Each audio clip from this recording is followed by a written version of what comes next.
What's happening, Wargamers? Welcome to the After Action Report. New Mutants versus the Sinister Six. And it was not the Sinister Six's day. It was not the day for science. No, friends. Science lost today. Science lost today. The Flat Earthers won. There is lizard people in the White House. The moon landing was faked. The Earth is flat. There's an ice wall. Dogs and cats living together, being eaten in Ohio. Magic lived in limbo for a long time. She probably believes all of these things are true, and in limbo, most of them are. So, yep, exactly. No, crazy things happen today. And actually, I guess Cable's from the future, so he can tell us best as to how these things end up. Cable's like, wait, all that stuff is true, though. Yeah. At one time or another, it was true. Yeah. Sunspot, even Warlock's from somewhere else, and he's just like, this place is weird.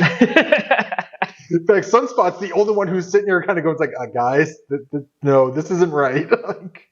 Yeah, and I think the story of today's game, like you were rolling very consistent attack dice. Yes. And unfortunately, I was spiking into some solid defense dice when I needed to spike into them. You also took really good advantage of cover when you needed it, and because I felt like my ceiling for damage was 4 dice or 4 damage. And I missed my triggers early on, which is kind of a big thing for spider foes. I also missed sinister traps, and while you tried to be a gentleman later on, we had already gotten too far. And I'm going to make a note of that one because I did offer to Troop that we can. There was intent on where it would have gone, and I would have more than happily given him that roll on it because I think it would have been Magic who would have triggered it at first because it was this point right here you were talking about, right? Yeah, but it would have definitely changed your behavior from that point, and I feel like that would be a disingenuous thing for the rest of the game. So here's the thing, though, I don't necessarily know if it would because Magic went down pretty early in the second round. All right. Yeah. But either way, it's an extra little bit of damage. It might have saved you an attack against Magic. That's fair, yeah. Which I think would have been the bigger deal. But yes, everybody screw that guy in particular. That did 2 damage from Rhino, and that was it. I think that was the momentum shifter right there. Yeah, I think so too. If you had been able to take out Cable with that sequence of events, you would have then had Electro to basically go into either Magic or Sunspot. Because I think at the time, Sunspot only had 1 left. Yeah, I think he was super soft, and I thought I was going to pick him off. And then no, I think Sunspot had. Oh no, had he just flipped? Yeah, I think he had just flipped. He was at so he had 6, yeah. And I threw the rest of my dice at him, and I didn't really accomplish anything. Yeah. I probably should have thrown the rest of it at Magic instead. But I was seeing a little bit of red at that point. It's not like Magic was the tour force. No, game, right? But she did the leadership card definitely had a pretty significant effect on a lot of the game, and him getting his 3 flare token back for almost nothing. Yeah, the fact that that's not once per turn is kind of wild. Yeah. So for the cost of 3 power, I just bounced him around 3 times and gained a whole bunch of flare tokens. And because that was the other thing, if you blew him up, he would just then use those flare tokens to say, okay, well, all enemies within range 3 take a damage. Yeah, right. Not that it was taking anyone down, but it would soften people up and do some stuff there.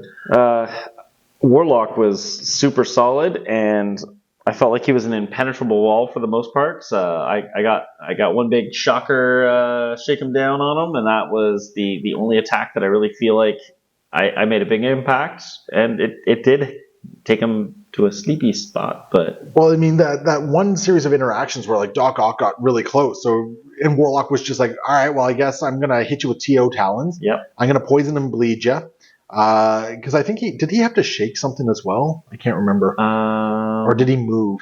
Maybe he moved. I can't remember. Moved, yeah. But he did 1 attack and then poison him. Okay, well I'm gonna just ping you with the 2 damage from this, and then I'm gonna eat this car over here and regain all that damage that I took. And then you threw Doc Ock away, and it meant that I was out of range 4 on one thing and out of range 3 on the other. I'm sword-based push was huge. Massive.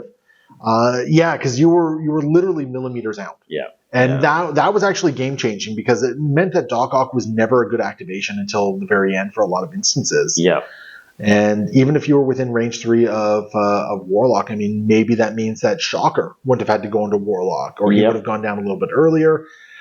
This game is interesting because I do think in a lot of cases it came down to those millimeters. Yep.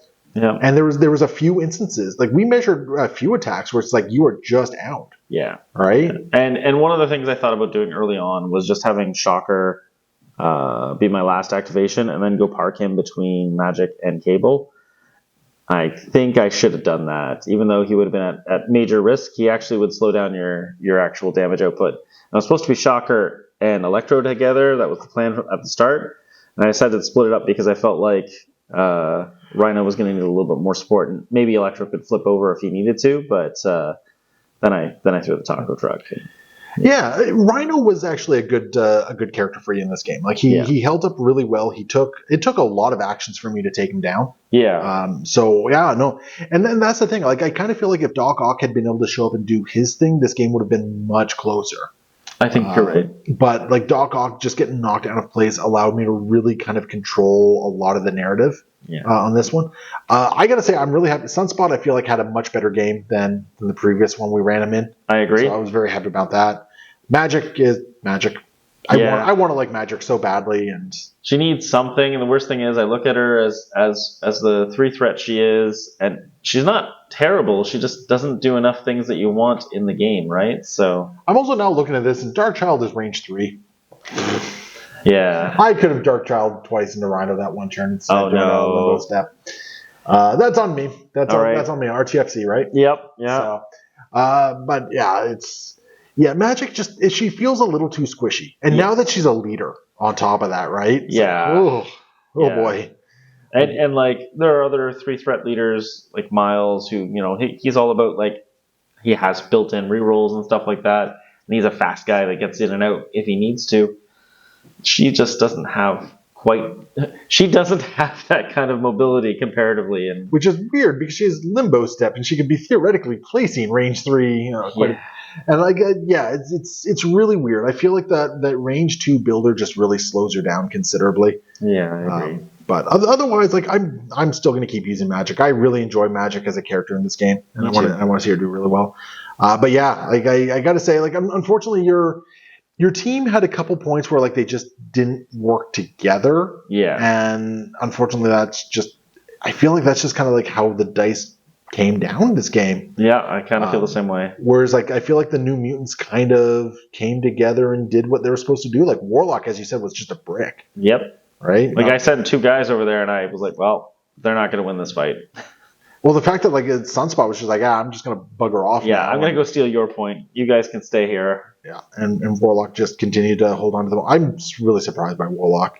Not sure how I feel about Cable in this. Like, I think he did well, but... Well, I really did like Cable paired up with Magic because it gave her a little bit more stickiness, but she definitely didn't hold up at the end, right? So yeah. No. Well, I'm sure we'll see many more of these in the future. So, as usual, Troop, great game. Had a lot of fun with you. It was fun. And we will see you guys next time. Happy wargaming.